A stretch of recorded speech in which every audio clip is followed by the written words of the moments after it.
Zero Dark 30 is about the decade-long hunt for Osama bin Laden. I want to make something absolutely clear.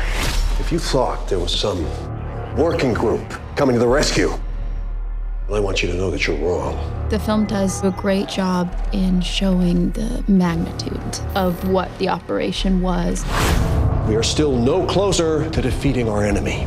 It's not politics. It's about the common, ordinary person who works for the government and puts his life on the line. The specific individuals that were hands-on and did a lot of the legwork of a 10-year odyssey.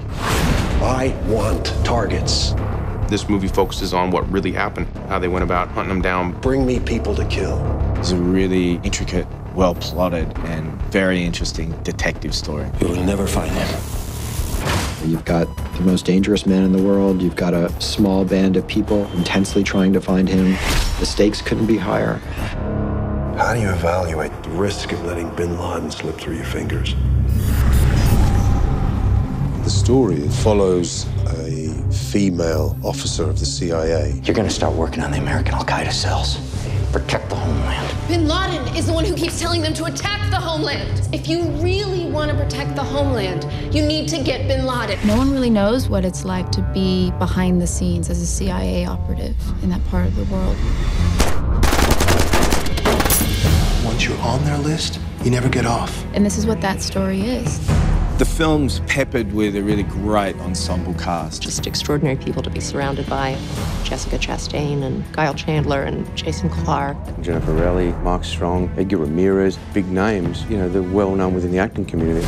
James Gandolfini, who is the head of the CIA, genius casting because he has such presence. I'm about to go look the president in the eye. And what I'd like to know is where everyone stands on this thing. Zero Dark 30 is a military term for 30 minutes past midnight. We use it as the title for two reasons. It refers to the time that the U.S. Navy SEALs were entering Pakistan. Eyes on target. Stay tight! And also as a metaphor for the entire 10-year hunt to find bin Laden. Thank you, and background! Authenticity was really important to everybody. The director, the writer. It's important subject matter. You want to make it right. The entire movie is really based on first-hand accounts from people who were directly involved.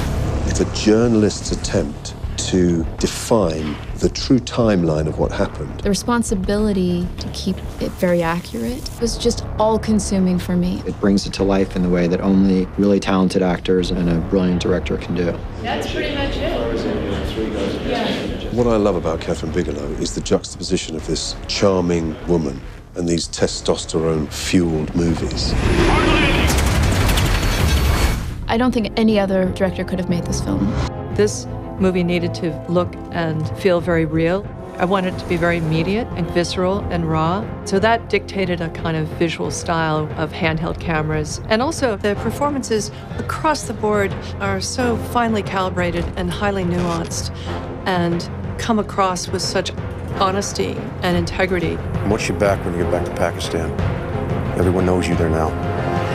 It's very carefully calibrated to feel real. 111 Charlie, take 2 on the end. We all want a pertinent piece of work, something that is of our time, something that's really about this world that we've all been through. Action!